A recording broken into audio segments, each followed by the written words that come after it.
When the late atheist Bertrand Russell was once asked what he would do if upon dying he actually came face to face with the Almighty, without hesitation, he replied that he would ask God why he hadn't done more to prove himself. According to Russell, there was no compelling evidence of God's existence, because if he did exist, then where is he?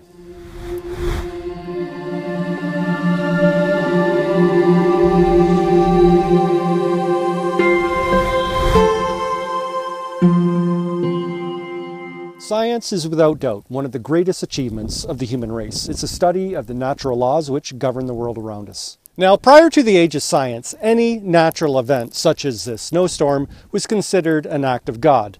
The world was viewed very much like a marionette puppet, with God pulling the strings.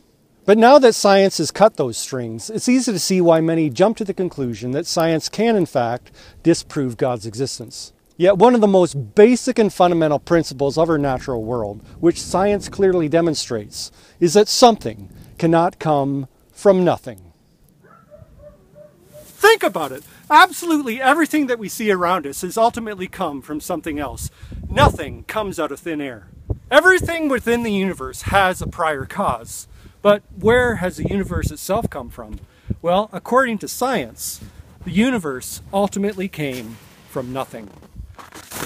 Once there was nothing, but now there's something. The stars, the planets, you and I. And what all this would seem to suggest is that, well, it's really quite miraculous.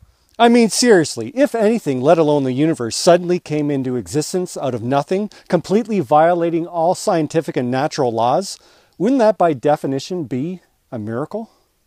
My friends, through trickery, a magician may be able to pull a rabbit out of a hat, but who pulled the universe out of nothing?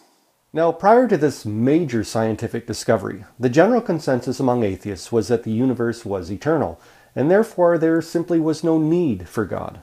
But now, thanks to science, we do know that the universe had a beginning and that it came from nothing, which would strongly imply God. So, faced with these new facts of science, how has the atheistic community responded to them? Have these facts, at least even for a moment, caused them to wonder whether that there just might be a God? Short answer, no. Instead, counter-arguments have been proposed, such as a self-creating universe, a universe that came out of nothing through purely natural means. I once heard an illustration about how this could have possibly happened. Unfortunately, this illustration involves using dirt, and as you can see, I'm in the midst of a good old-fashioned Canadian winter here, so I'm going to have to improvise and use snow instead. Now suppose the snow pile behind me is a result of a large hole dug in a snowbank somewhere back there. Someone comes along and, not seeing that hole, concludes that the existence of the snow pile is rather quite miraculous and could only have been created by God. But there's really nothing miraculous about it, of course, because it came from that hole back there. Now, according to this illustration, the universe is a lot like this snow pile. We marvel at its existence and conclude that only God could have created it. And yet, it really came about through natural processes involving such things as gravity.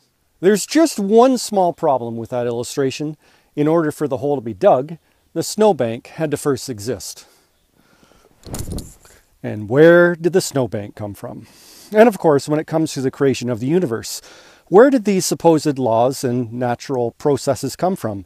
Because, after all, aren't they still something?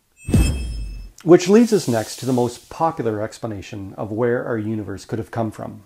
The multiverse hypothesis, that our universe is just part of a much larger picture involving countless other universes coming and going all the time. Now, this is all theoretical, of course. There's no empirical evidence to support it. Its main appeal being that it provides a natural explanation of where our universe could have come from. Yet, as bizarre as all that may sound, we must be careful not to mock the idea.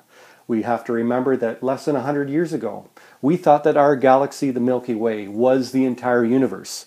But we now know that there are over 100 billion other galaxies out there. So we can't dismiss the multiverse hypothesis. Nevertheless, to suggest that it can answer how our universe came from nothing is to merely kick the can further down the cosmological road. Eventually, you still reach a point where there was something, and then there was nothing. So it really makes me wonder, what would it take to convince people of God's existence? I mean, if God were to end all wars, would that be convincing enough? Or would people simply explain it away, claiming that the human race had finally learned to get along, all without the need for believing in God? Or what if God was to visibly show himself? Would that be convincing enough? Or would people simply revert to a science of the gaps, shrugging it off as some sort of weird natural phenomenon that science has yet to explain? If there is a God, then when Bertrand Russell faced the Almighty, it wasn't Russell doing the interrogating. Rather, it would have been God asking Russell, "Dude, how much more evidence did you really want?" Thanks for watching. Now, the most common counter-argument to everything that I've just explained in this video is, well, where did God come from then? Who created God? Well, that will be the topic of next month's video coming out in the first week of April. Now, before we go to the bloopers, can I ask you a small favor? Chances are you've watched this video on Facebook. If you've liked this video and also think others should see it, please click on the share button. You never know, you just might make a believer out of someone. Keep searching. Think about it. Absolutely I can't believe it! It's really nothing short. What's... Okay, this isn't gonna work. That's not what you wanted. No.